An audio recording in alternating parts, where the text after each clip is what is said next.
Since childhood, I'd always had a crippling fear of the dark. It was the kind of fear that made my heart jump out of my throat. This fear followed me all the way through middle and high school. Friends of mine would have sleepovers, and I would have to leave the door ajar. Sure, I got picked on here and there, but the occasional remarks and inquiries were well worth the fright I saved myself from.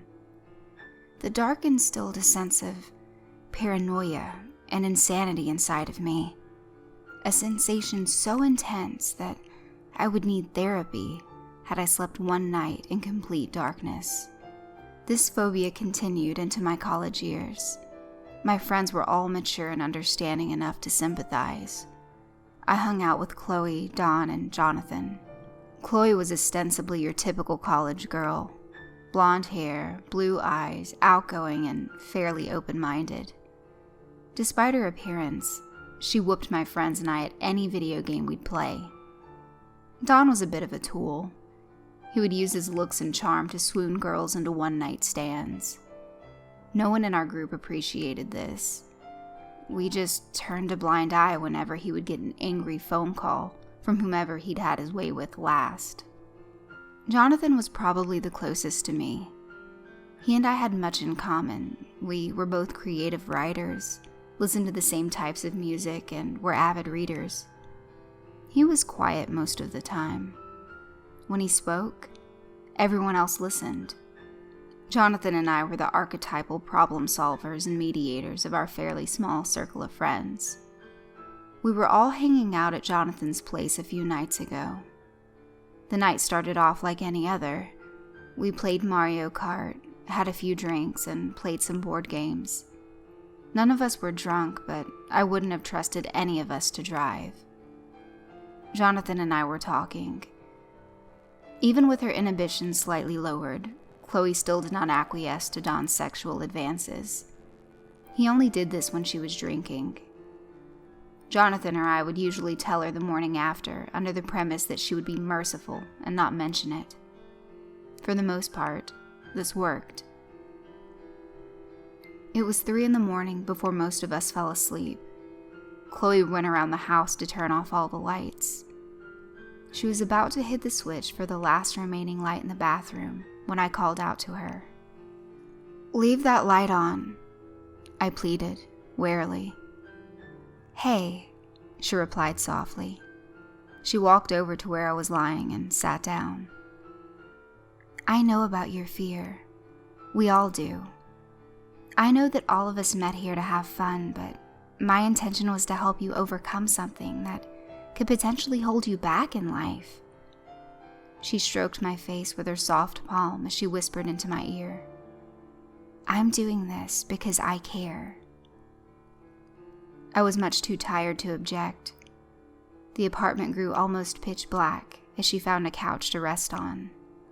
Every dark and mysterious entity and nocturnal vision from my childhood came flowing back with a vengeance.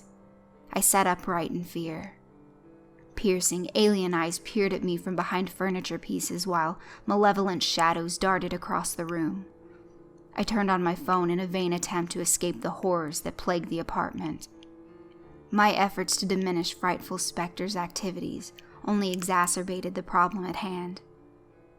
I began to hear voices. To my recollection, I had a spotless mental record. There was no history of schizophrenia in my family. That did not stop these voices. Their quality was so clear. They were clearer than talking to someone in the same room. These voices all had a supernatural quality to them. Some sounded like children.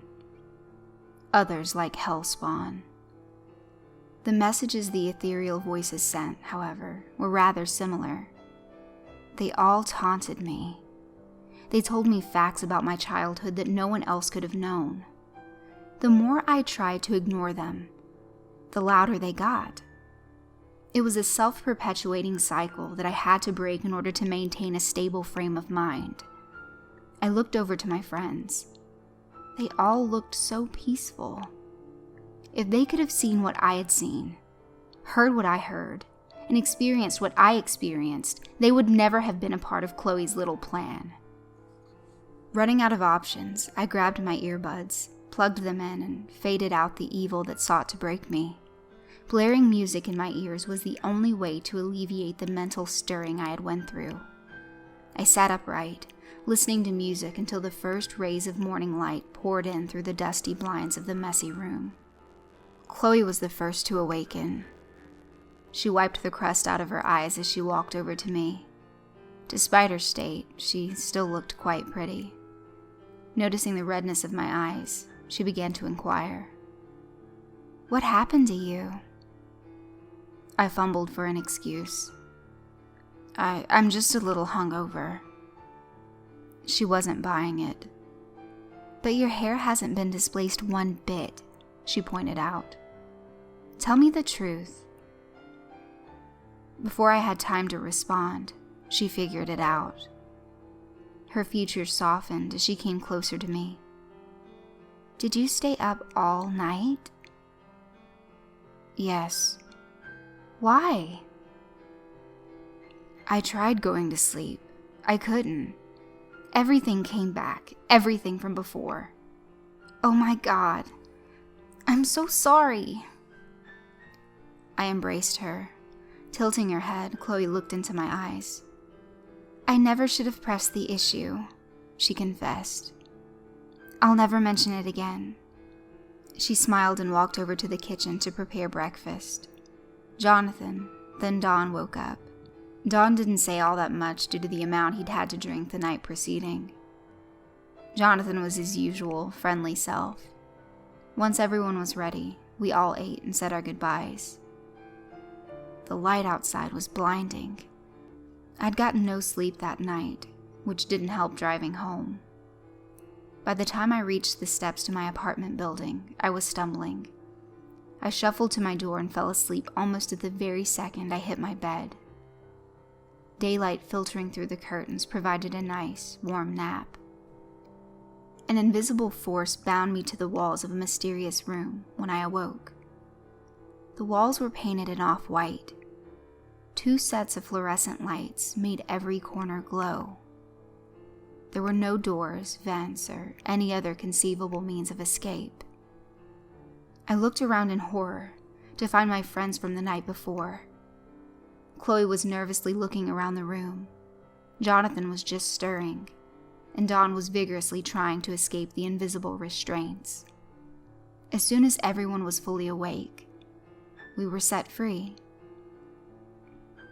A closer look around the room revealed nothing to our advantage. There wasn't a one-way mirror, floor, or ceiling. No cameras were present to monitor us.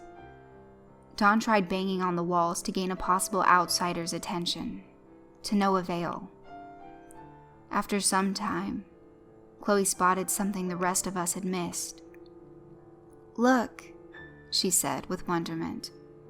Everyone came over to see her discovery. A sheet of college-ruled notebook paper bore a cryptic message. "Afraid of the dark? This room's lights will never fade. Enjoy." At that moment, everyone in the room turned their attention to me. Chloe and Jonathan had expressions of confusion. Don, however, was very angry. He took one deep breath before pinning me against the nearest wall. "Listen here, I know about your little fear. Is this some sort of sick joke you pulled on us?" "No," I stammered. "I didn't do any. Do you think this is funny?"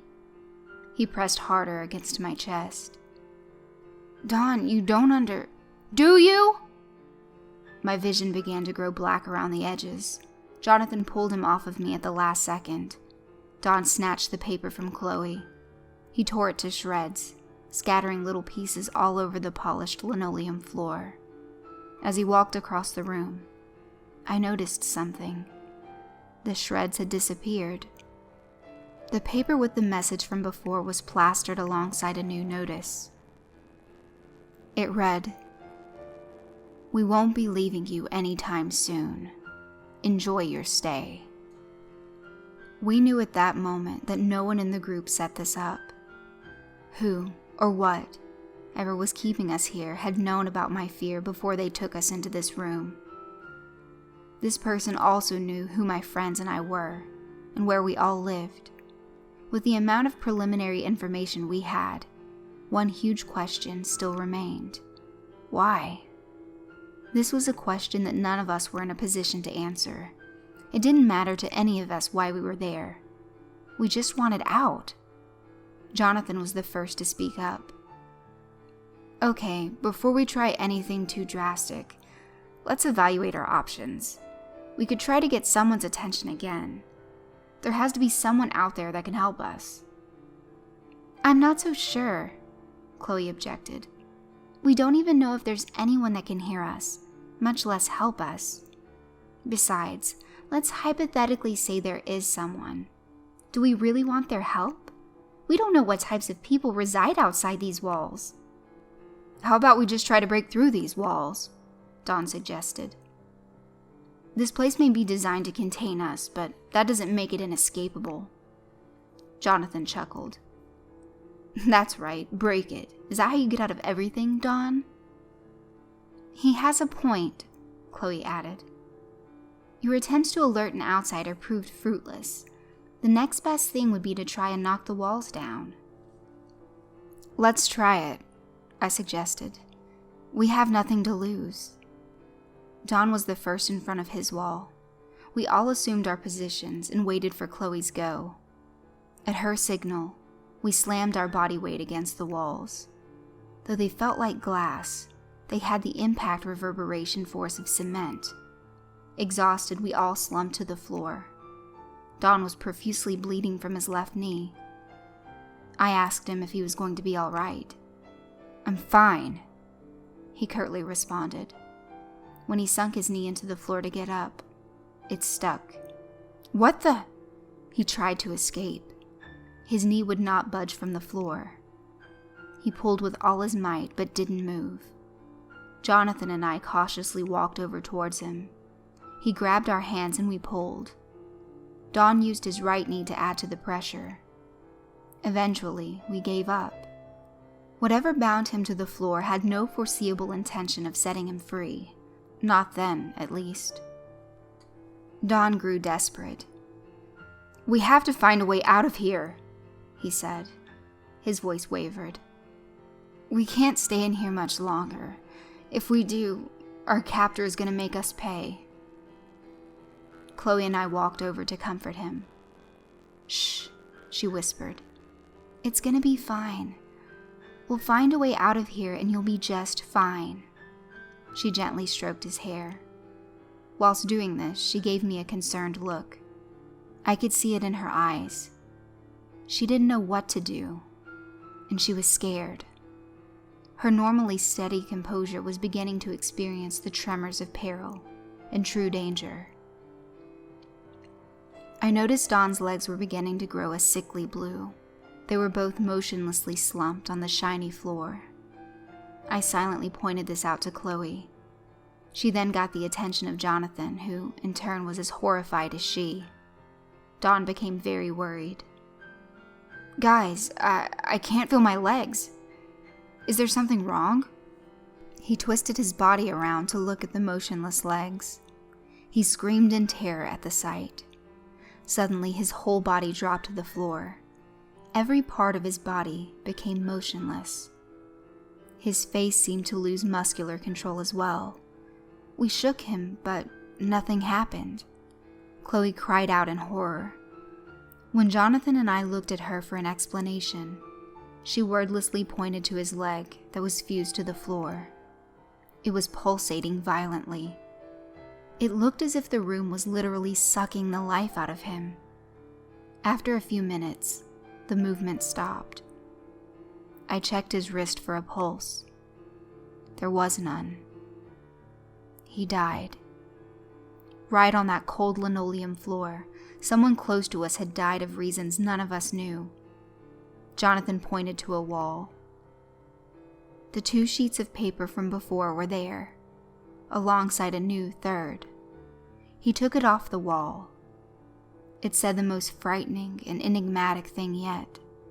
Yum. Everyone jumped back. The room we were trapped in had just consumed one of our friends. We were all numbed with shock. None of us knew who would be the next to go. As we stood there, the lights grew brighter. I came to a horrible realization. There wasn't any way we could all escape the room alive. Our very presence fed its energy. Chloe began to cry. Jonathan hugged her as I absorbed myself in possible strategies of escape. I soon came to the grim conclusion that we couldn't attempt to leave immediately. Given the circumstances, I figured that these lights couldn't have power forever. I went to Jonathan to discuss the plan. Chloe was too traumatized to talk to anyone. "I think we've all seen too much tonight," I admitted. "You and I should get some rest and let Chloe have her space." "Tonight? How long have we been in here?" I checked my watch. According to it, only 5 minutes had passed. The day did not even move. 5 minutes. "There's no way! Look!" He saw the time and date on my stainless steel analog watch. Jonathan was just as bewildered as I. "Let's just get some sleep, man." I quickly agreed. He and I slept in separate corners of the room. The room was completely silent, save Chloe's soft weeping. Her weeping soon became soft, choked sobs as she found her way to sleep. Loud humming noises soon raised me from slumber. I looked around. Chloe and Jonathan were deeply asleep. I looked up at the lights, almost as if they were breathing. The lights grew blinding. 3 minutes seemed to pass before my two friends were harshly awakened. They looked up at the light. It seemed to grow even brighter. They all turned their heads away, as I did mine, but that only made the luminosity increase. No secular apparatuses could produce this much light. My very shadow began to grow dim. Footsteps walked across the floor. I turned to see the source. It was Jonathan. He had both hands over his eyes. Chloe implored for him to continue hiding in the corner, to no avail. As he stood directly under the lights, the humming grew louder. It increased to such a volume that it almost made me go deaf. I couldn't hear myself think. Blood started to pour out of Jonathan's ears. It ran fast and thick. He seemed surprised by it rather than horrified. By this time, Chloe and I both started screaming his name under the impression that he was aware or that he cared about our presence. He spoke these words with numbed wonderment. "Everything is so clear." His body hit the floor with a loud crash. His skull came into contact with the floor first, causing his skull to profusely bleed. The same sound of absorption from Don's leg came back again. The fluorescent lights returned to their normal level of brightness. Chloe looked at me with determination. "You and I are the two survivors. We are making it out of here alive." "How?" I asked. "Boost me on your shoulders. I'm breaking those damn things." I was uncertain. She and I had witnessed these lights kill 2 people. I didn't think that taking them head on was the best solution. "Chloe, I'm not so sure." "Do you want to escape with your life?" "Yes." "Our time is running out." I hoisted her on top of my shoulders. Her soft legs felt warm against my rugged arms. Even though we'd been cooped up here for what felt like days, the scent of her posh perfume still clung to her. She removed her t-shirt, revealing a white tank top. She took the shirt and wrapped it around her right hand. "Ready?" she asked. "Ready as I'll ever be." Shards of glass traveled everywhere as she hit the light. It broke in half above us. I wasn't harmed at all. Chloe, however, sounded hurt. I delicately set her outside of the mess to see if she was injured. "I think I'm okay," she said with a strong hint of uncertainty in her voice. I carefully removed her shirt from her hand. A large gash ran across the top of her palm. I ran her fingers through mine and asked once again to check her status. "I'm fine. Trust me." She walked over to a corner. Taking a spare pencil she had in her pocket, she used her t-shirt to make a makeshift tourniquet. I smiled. She was always so resourceful. If there was a necessity, she'd always be at the ready to take care of it. Her intentions usually preceded her actions, but that didn't make her any less a friend of mine. Noticing the pile of glass around Jonathan's corpse, I snapped back to reality. 2 friends dead and 1 injured. This is where my fear had managed to get me. I felt responsible for their deaths. I felt that my presence that night at Jonathan's house was the underlying cause of all of this. If I hadn't have gone, would any of this have happened?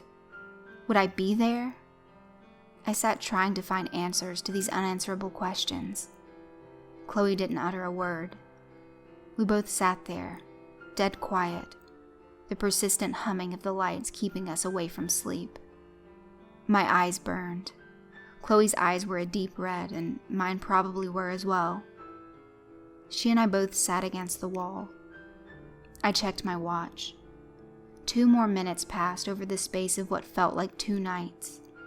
The low sound of the fluorescents was starting to drive me insane.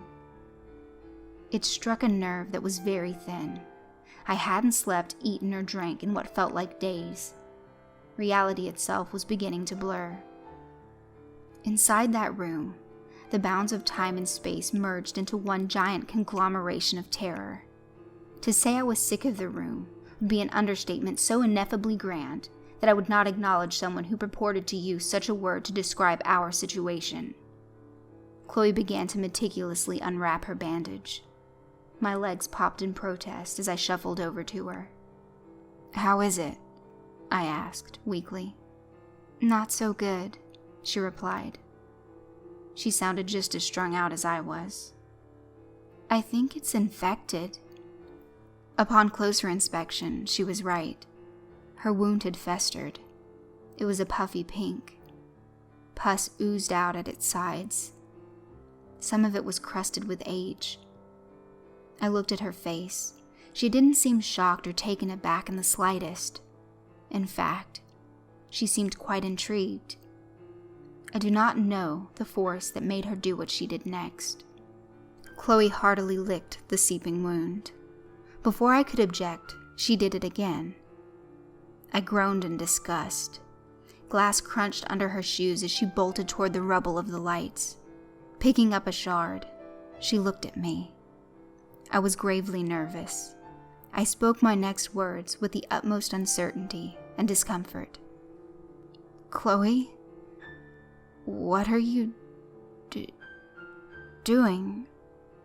Her teeth hit the piece of glass with a sharp, crunching sound. Her gums began to bleed, staining her teeth, lips, and chin red. She began to pick up more pieces and eat them. I was thoroughly mortified. She stuffed multiple pieces in her mouth at the same time. Her digestive system was reluctant to this, but she managed to keep everything down. Mercury dusted the insides of the lights, which she ate as well. The only sight I could possibly parallel this to would be a feral beast consuming its dead prey. Blood ran down from her mouth and down her shirt, but she didn't seem to care. As she ate more, the remaining light grew louder and brighter. At long last, she stopped. Walking over to the corner where she had sat previously, she uttered these last words with a sense of grisly glee. "So clear, so bright." Blood ran out of her stomach as the glass crushed inside of her. Chloe Brighton, the last of these friends of mine, died. I felt abandoned and destroyed. By what? My petty fright. I allowed it to escalate to a point where it consumed me, where it consumed my friends. I felt the worst for Chloe. In her attempt to eliminate my fear and help me, she ended up dead. I will never forget the stark level of poignancy that plagued me during those dark hours. I could only sit on the floor, a former and defeated shell of a man who was afraid of something so menial that it was worth no amount of human life. I could do nothing but weep. If this was supposed to be my light at the end of the tunnel, I would have rather stayed in the dark.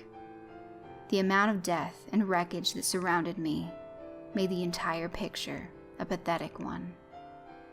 At that moment, all of the light in the room ceased. I was thrust into pitch black. The difference was so startling, I screamed. The humming had also completely diminished into cold silence. The contrast was almost a relief. I didn't see or hear anything that I normally would have in the dark. The darkness felt like a blanket, encapsulating and protecting me from the horrors of the dreaded light. A subtle buzzing sound emitted from the opposite side of the room. I grew frightened. It sounded identical to the sound of the lights, except muffled. I turned on my phone's flashlight to navigate my way around the room and discover the source of the ruckus. I noticed something out of the corner of my eye. Sparks began to form. From where, I knew not. All I knew is that it was coming from a distinguishable source. My phone's light went out. I unsteadily approached the sparks, shaking in fear of the possible source. A light came on. Broken, the fluorescent light managed to come on. It was glowing from Chloe's stomach. Lines going down her tank top were distinct.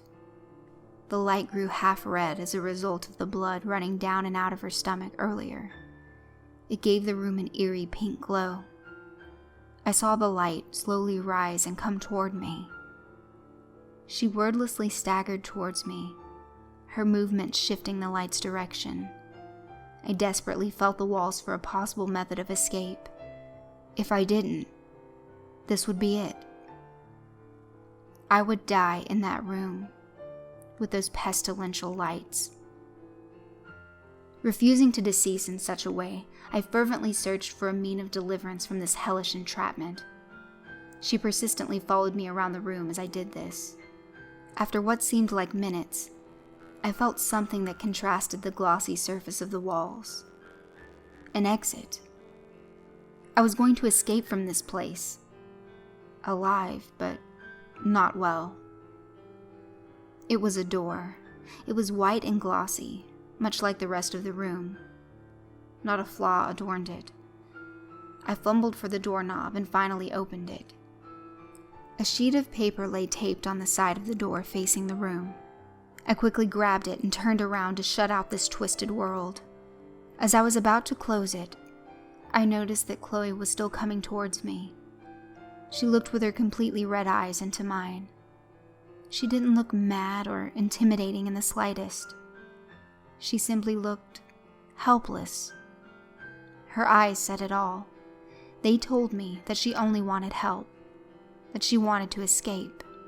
Her eyes also told me something else. They informed me that this was a girl who was truly forgotten by sanity and well-being, that she was prepared to go into a world that would make life almost worse than the hell she was in. I couldn't save her. I knew it, as much as it hurt me to do it. I had to leave her behind. I don't believe the girl I faced leaving the room was my friend at that point. I looked wistfully into her eyes and bid her a morose goodbye. I'm so sorry. I love you. Burning sunlight filled my eyes as I closed the white door. I looked down at the sheet of perfectly edged notebook paper. It departed me like this. Darkness has abandoned you. Have a bright future. I looked at the paper in disgust. I shredded it to pieces, knowing that whatever had brought me into that room was no longer going to torment me. I turned around. The sunlight literally burned me. I collapsed to the ground out of fatigue. Taking a quick look around, I noticed that I was on a piece of farmland on the outskirts of town. I looked behind me. A large red side of a barn stood in the place of the white door. My phone turned on. I called a local cab and headed home. The driver looked at me and said, "Where have you been? You look kind of roughed up." And I responded with the utmost sincerity, "A place where no man should ever have to go." He did not speak to me for the duration of the ride. I paid my fare and walked into my apartment building. When I saw my bed, I literally cried in joy. I was ready to sleep for a year. My curtains were drawn closed. As I went to turn off the lights, I spotted a bloody insignia right above the switch. I flicked the switch.